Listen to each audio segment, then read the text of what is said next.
ते सदावत्सले मातृभूमि।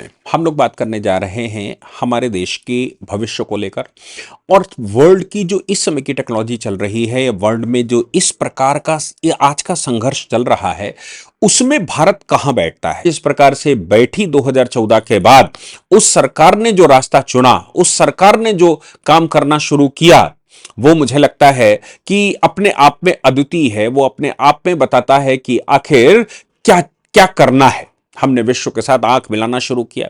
हमने विश्व की जो आज की ट्रेन है, उस ट्रेन में सवारी करनी शुरू की और अब ट्रेन में चढ़कर हम उसको परिवर्तित करना चाहते हैं। उसको हवाई जहाज भी अगर बनाना है तो ट्रेन जो रास्ता चल रहा है, एक भीड़ में हजार लोग चल रहे हैं और आप क्रांतिकारी हैं, आप परिवर्तन करना चाहते हैं, आप दूसरी दिशा में ले जाना चाहते हैं, तो आप ले जा नहीं सकते क्योंकि वो हजार के साथ मिलकर आप उसी दरिया में डूबेंगे जिसमें जाना चाहते हैं। लेकिन अगर उसी दिशा में चल दें और लोगों को कन्विंस करना शुरू कर दें तो ये संभव है कि आपके साथ कुछ हाथ जुड़ जाएं, कुछ लोग जुड़ जाएं और फिर परिवर्तन का रास्ता निकल आवे। सरकार का भी ऐसा ही है, देशों का भी ऐसा ही है। अगर मुसलमान और ईसाइयों ने विश्व को बदला है तो अब हम रिवर्स कर सकते हैं, जैसे हम डायबिटीज को रिवर्स करते हैं। रिवर्स कैसे कर सकते हैं? वही विधियां सबसे पहले यह सिद्ध करना पड़ेगा, आज की स्थिति में सिद्ध करना पड़ेगा कि हम आज की स्थिति में भी विश्व में प्रवेल कर सकते हैं। वो चाहे डिफेंस का मामला हो, चाहे इकोनॉमी का मामला हो, चाहे इंपोर्ट एक्सपोर्ट का मामला हो, चाहे वो हमारे देश में शिक्षा का मामला हो, हमारे देश के इंफ्रास्ट्रक्चर का मामला हो, हमारे देश के साथ विश्व की कनेक्टिविटी का मामला हो। मोदी सरकार के आने के बाद वो सब कुछ हमने करना शुरू किया।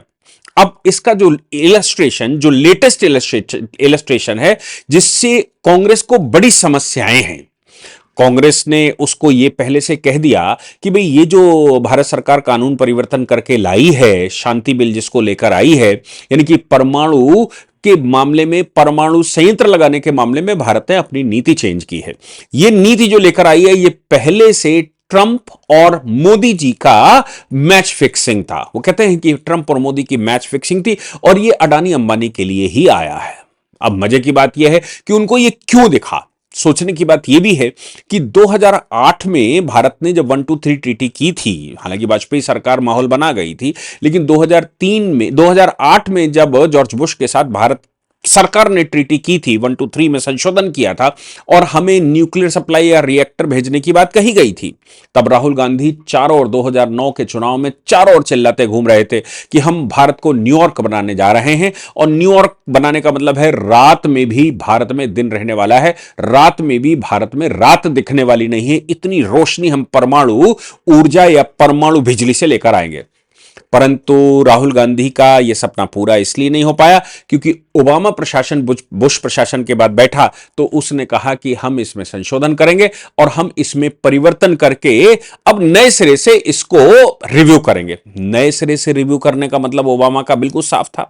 ओबामा ने 123 को नए सिरे से रिव्यू करने के लिए हाइड एक्ट में संशोधन कर दिया। ओबामा, उसको बराक ओबामा अमेंडमेंट के नाम से जाना जाता है।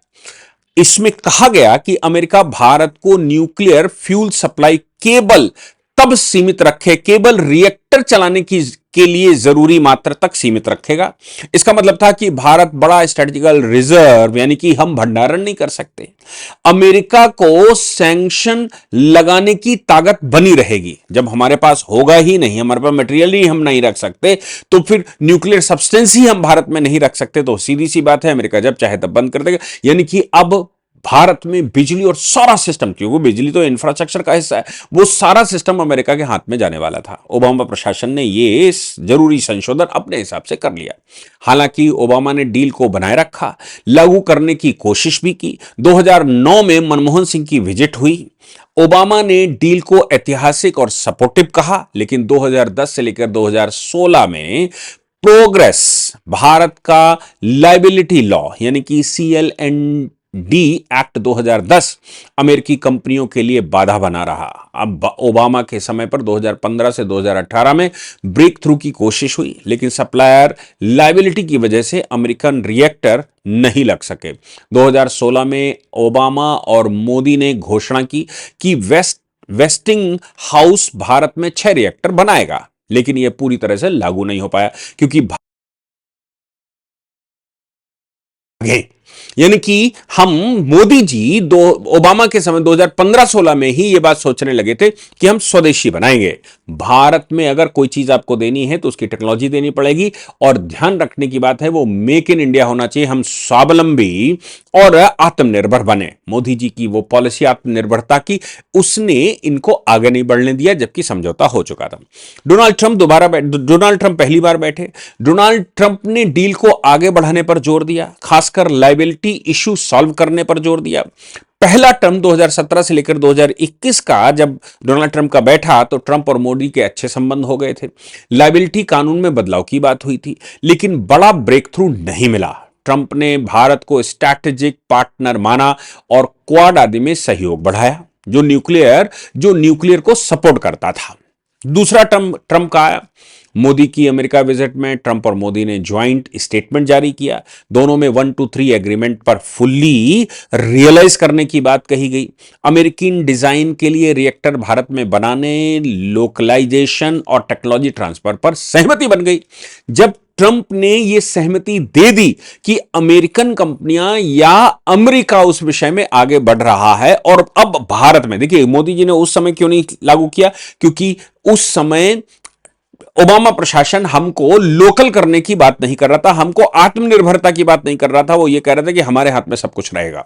लेकिन भारत ने अभी मोदी जी उनको एग्री करने में सफल हो गए। दूसरा, ये जो टैरिफ गेम चला, टैरिफ गेम के बाद अमेरिका जिस प्रकार से डाउन गया, अमेरिका को किसी फील्ड में व्यापार की जरूरत थी। अब आप सोचकर देखिए कि अमेरिका के पास क्या ऐसा था जो हमें लेना चाहिए। क्या उनकी सब्जी लेनी चाहिए थी? क्या उनका वो जो अंडा ब्रेड मक्खन भेजते हैं जिसके लिए वो लगातार हम पर प्रेशर बना रहे थे, वो लेना चाहिए था? वो तो हम खुद भी पैदा कर लेते हैं। हमने उन टैरिफ जो उन्होंने गेम लगाया, हमने उसको माना नहीं। लेकिन अमेरिका के पास न्यूक्लियर सब्सटेंस है, अमेरिका के पास वो टेक्नोलॉजी है, अमेरिका उस टेक्नोलॉजी को भारत को दे सकता है। जब वो घाटे में जाना शुरू हुआ तो भारत सरकार ने तय किया कि अब रास्ते खोले जा सकते हैं। भारत सरकार ने शांति एक्ट पास किया, अभी 2 दिन पहले ही शांति एक्ट पास किया। 1-2-3 एग्रीमेंट की जहां तक बात आती है तो वो पहले ही थोड़ा कमजोर हो चुका था। अमेरिका ने भारतीय न्यूक्लियर संस्थाएं जैसे बीएआरसी, आईजीसीए आदि पर प्रतिबंध हटा लिए, हमारी सफलता थी। इसके बाद small module reactor technology transfer के लिए वो सहमत हो गए और वो भारत में ट्रांसफर होने लगी। ऐसा नहीं है कि मोदी जी ने 2 दिन में तय किया और वो हो गया, नहीं। भारत में पहले वो जो रिएक्टर टेक्नोलॉजी है, स्मॉल मॉड्यूल रिएक्टर टेक्नोलॉजी है, वो पहले ट्रांसफर होनी शुरू हो गई। भारत जब अपने आप में हो गया, इसके अलावा भारत ने बड़ा प्रयास किया कि हम किसी तरह से न्यूक्लियर सप्लायर ग्रुप के सदस्य हो जाएं। अब जब तक न्यूक्लियर सप्लायर ग्रुप के सदस्य उस समय नहीं हो पा रहे थे, तब तक ये समस्याएं थी, क्योंकि न्यूक्लियर सप्लायर ग्रुप 48 सदस्यों का एक समूह है। भारत सरकार ने बड़ा प्रयास किया। 2008 में भी एनएसजी में भारत के मतलब इन लोगों ने छूट की मांग की थी, वेवर की मांग की थी, जिसमें भारत की परमाणु व्यापार की अनुमति मिली। भारत को परमाणु व्यापार की अनुमति तो मिली, लेकिन पूर्ण सदस्यता नहीं मिल पाई। मोदी जी 2014 से 2025 तक उन्होंने लगातार एनएसजी में प्रयास किया और इन प्रयासों की वजह से अब हम या अमेरिका ने जो ढीलें दी हैं या विश्व के दूसरे कंट्रियों ने जो हमारे साथ किया, मोदी जी की जो यात्राएं हुई, मोदी जी ने स्विट्जरलैंड, मैक्सिको, अमेरिका, आयरलैंड आदि की यात्राएं की और उसमें समर्थन पाया। स्विट्जरलैंड में जून 2016 में और मैक्सिको ने समर्थन किया।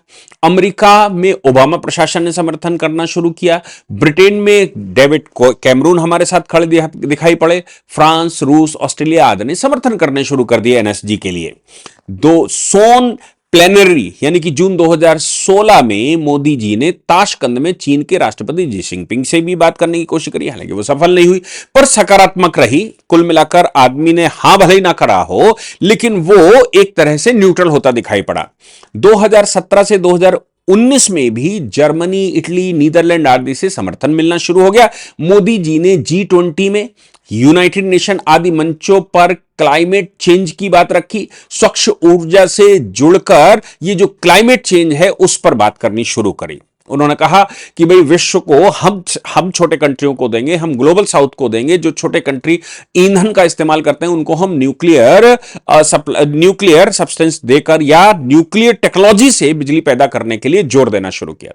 मोदी जी ने कई एक देशों की यात्राएं करके सब का मन बनाया कि भाई आज की तारीख में जो इन्वायरमेंटल प्रॉब्लम है ये न्यूक्लियर रिएक्टर से खत्म हो सकती है, जो बिजली सप्लाई कर सकता है। विश्व का माहौल बदलने में मोदी जी सफल रहे। संसार में जिस प्रकार से जो बैठकें होती, जैसे कोप 26 की बैठक हुई या 2021 में बैठक हुई, उनमें सब में मोदी जी ने वो माहौल बनाने में सफल हो गए। नतीजा निकला कि अमेरिका को भी लचना पड़ा और धीरे से भारत में न्यूक्लियर टेक्नोलॉजी ट्रांसफर करने के लिए वो उसने सहमति, छोटे न्यूक्लियर रिएक्टर ट्रांसफर करने के लिए वो राजी हो गया, जो कि सबसे बड़ा सप्लायर भी है। विश्व के ज्यादातर जो 48 देशों की बात कही गई, उन 48 देशों से मोदी जी ने बात करनी शुरू की और नतीजा ही निकला कि अब हम भले ही एनएसजी के सदस्य ना हों, लेकिन हम अब वो सब कुछ कर सकते हैं जो कि एनएसजी के सदस्य होने के नाते हम कर सकते थे। इसके बाद मतलब ऐसा नहीं है कि ये शांति बिल जो है 2025 का अचानक मोदी जी ले आए और जैसा कि कांग्रेस कह रही है कि ये तो डोनाल्ड ट्रंप के लिए लाया गया था। हम ये बात मान सकते हैं कि डोनाल्ड ट्रंप को अब संभावना इसलिए दिखती है क्योंकि अमेरिका की इकोनॉमी इस समय विश्व में जिस स्थिति पर है वो अमेरिका को सोचना पड़ेगा, क्योंकि हम दूध अंडा ब्रेड मक्खन या फूड तो लेने से रहे, गाय का दूध लेने से तो रहे, वो हमारे यहां खुद होता है, उसके लिए कुछ भी हो जाए। लेकिन अगर उनको अपनी इकोनॉमी में जो ट्रेड बैलेंस है उसको सही करना है तो ये चीजें उनको करनी पड़ेंगी। आप सोचिए कि जो टैरिफ गेम था, इस टैरिफ गेम में जो भारत कर्री मार कर बैठा था, उसका परिणाम पिछले 6 महीने का ये निकला कि मोदी जी के इस रुख की वजह से अमेरिका को यह कहना पड़ा कि भाई फॉरेन मनी आनी चाहिए, भारत के साथ ट्रेड बैलेंस होना चाहिए, ये जो मांग रहे हैं वही दो। आप सोचिए 2008 से जो बात अटकी हुई थी वो 2025 में जाकर सॉल्व होना शुरू हुई, और वो इसलिए शुरू हुई कि जो टैरिफ गेम खेला अमेरिका ने, उसमें मोदी जी ने एक दूसरे तरह का स्टैंड लिया और अमेरिका के पास कोई ऑप्शन नहीं था, क्योंकि हम एनपीटी के सदस्य नहीं, याद रखिएगा, हम एनपीटी के सदस्य न होते हुए भी वो सारे लाभ अब ले रहे हैं जो कि एनपीटी के दस्तखत करने के बाद लोगों को होते हैं। इसलिए यह याद रखना पड़ेगा कि मोदी जी के शासन में हमने क्या हासिल किया। अब जब हमने शांति एक्ट पास कर लिया, शांति एक्ट में हमने यह कहा कि भाई हम प्राइवेट सेक्टर को यहां एंट्री दे रहे हैं, लेकिन उनकी सिक्योरिटी यहां जमा करनी पड़ेगी, उन पर हम ऑब्जर्वर ग्रुप बैठाएंगे, इंटरनेशनल टेक्नोलॉजी का इस्तेमाल यहां पर होने वाला है। हमने यह कहा कि अब हम उस पर हर उस विषय पर काम करेंगे जिस पर यूएस काम करता है, जिस पर फ्रांस काम करता है, जिस पर कनाडा काम करता है, या विश्व के बड़े कंट्री जो अपने आप को सफल कहते हैं इंफ्रास्ट्रक्चर के मामले में, वो जिन जिन विषयों पर काम करते हैं वो सब कुछ करेंगे। अगर वो न्यूक्लियर सब्सटेंस से, उस टेक्नोलॉजी से रिएक्टर लगाकर अपनी बिजली आपूर्ति पूर्ण करते हैं, बिजली को सस्ता कर सकते हैं और 10-10, 12-12 हजार, 10-12 मतलब आप ये सोचिए कि सालों के हिसाब से मतलब 10, 15, 20 साल, 25 साल, 50 साल, कुछ लोग तो कहते हैं 1000 साल, 10,000 साल। मैं कहता हूं कि अगर भारत चमचमा उठे, भारत की आवश्यकता फ्री में बिजली अगर हमको फ्री में लगभग बनना शुरू हो जाए तो क्या बुराई है भाई। हमने शांति बिल पास करके उनके लिए रास्ते खोल दिए, लेकिन उसमें चेक वाल्व लगाना नहीं भूले। हम बाकायदा चेक वाल्व लगाए हुए हैं, सिक्योरिटी की बात हम कर चुके हैं। हां, चिंताएं ये हो सकती हैं जो आज से 1984-85 की चिंताएं थी, जिस समय भोपाल गैस लीक केस हुआ, तो उससे डर हमको लग सकता है। लेकिन आप सोचो कि वो 40 साल पुरानी बात है। 40 साल पहले का भारत जो कांग्रेस के नेतृत्व में था और आज का भारत में फर्क है। कांग्रेस के समय पर भारत में यह भी होता था कि हमारे यहां फाइनेंस मिनिस्टर भी प्रभाव में आते थे, हमारा बजट भी प्रभाव में आता था, हमारे यहां की नीतियां प्रभाव में आती थी। आज मोदी जी के नेतृत्व में यह बात तो तय है कि अगर हमने कहा कि रशिया से हमें मदद मिल सकती है तो हम रशिया से मदद ले रहे हैं। अमेरिका नाक रगड़ कर रह गया, हमने अपनी पॉलिसी नहीं बदली तो नहीं बदली और विश्व को हमने जवाब दिया। यह भारत है, आज का भारत है। इसलिए कानूनी दृष्टि से हम अपने आप को स्ट्रांग बनाएं, हम एक नई संस्था बनाएं जो कि उसको ऑब्जर्व करे। हां, दुर्घटनाओं की संभावनाएं रहती हैं, लेकिन दुर्घटनाओं के डर से, मां की मृत्यु के डर से वो बच्चा पैदा नहीं करेगी, ऐसा तो नहीं होता। मृत्यु होती है, संभाव्य होती है, 1000 में एक आध क्या ऐसा होता है, लेकिन बच्चे पैदा करने किसी ने नहीं छोड़े। यानी कि भविष्य तय करना हमारा काम है, भले ही आज हमको नुकसान की संभावनाएं रहती हैं। ना किसी मां ने कहा कि हम बच्चे पैदा नहीं करेंगे और ना किसी भरतवंशी ने कहा कि हम बच्चे पैदा नहीं करेंगे, जबकि संभावनाएं तो थी कि गलत हो सकता है। बिल्कुल वैसे ही जब भविष्य की टेक्नोलॉजी हमको मिल रही होती है, हम विश्व के साथ डील करना चाहते हैं, विश्व को भी प्रभावित करना चाहते हैं, ऐसी परिस्थिति में भारत कैसे पीछे रह सकता है? हम डर की वजह से कैसे पीछे रह सकते हैं? भारत ने वो तय किया और शांति एक्ट पास कर लिया और हमने कहा कि हम इसको बनाएंगे। अब इसके रिपरकेशन में डोनाल्ड ट्रंप को रास्ता मिला, भारत ने दरवाजा खोला। हालांकि पहले से चल रहा है, भारत ने दरवाजा खोला और डोनाल्ड ट्रंप को लगा कि रास्ता हो गया है, इसलिए उन्होंने 19 दिसंबर को national defence authorisation act NDAA 2026 पर हस्ताक्षर कर दिए। अब NDAA 2026 का मतलब था, ये जो उनका कार्यक्रम है वो $900 बिलियन का है, अप्रोक्सीमेटली रक्षा बजट। इस कानून में भारत के साथ रक्षा सहयोग बढ़ाने, क्वाड, अब आप समझिए कि ओबामा के साथ जब हम आगे बढ़े थे तो क्वाड को लेकर बढ़े थे। क्वाड जिसमें भारत, अमेरिका, जापान और ऑस्ट्रेलिया आता है, को मजबूत करने, इंडो पैसिफिक क्षेत्र में चीन के प्रभाव को रोकने, ये सब पर डोनाल्ड ट्रंप ने अपने आप बिना मतलब यूनिलेटरली कहा कि भारत के साथ हम इन विषयों पर सहयोग करेंगे, हम भारत के साथ आगे बढ़कर आएंगे। न्यूक्लियर लायबिलिटी रूल्स, हालांकि कोई भी कानून बनाएगा तो उन्होंने सबसे चर्चित हिस्सा जो उसमें था, भारत के परमाणु दायित्व नियमों से जुड़ा प्रावधान। कानून में कहा गया कि अमेरिकी विदेश मंत्री को भारत सरकार के साथ एक संयुक्त परामर्श तंत्र बनाना होगा। इसका उद्देश्य 2008 में जो राहुल गांधी के समय पर ट्रीटी हुई थी, न्यूक्लियर डील हुई थी, उसको आगे बढ़ाते हुए यहां पर ले जाना है। जो उद्देश्य था 2008 का, आप सोचिए 2008 से 2028 18 वर्ष लगभग हो गए, 19 वर्ष में आप इंप्लीमेंट नहीं कर पाए, आपकी 10 साल सरकार उस समय चल गई। लेकिन आप उस समय कहते तो ये थे कि हम न्यूयॉर्क बना देंगे, पर भारत के घरेलू परमाणु दायित्व नियमों को अंतरराष्ट्रीय मानकों से जोड़ने के अवसरों पर चर्चा होने लगी।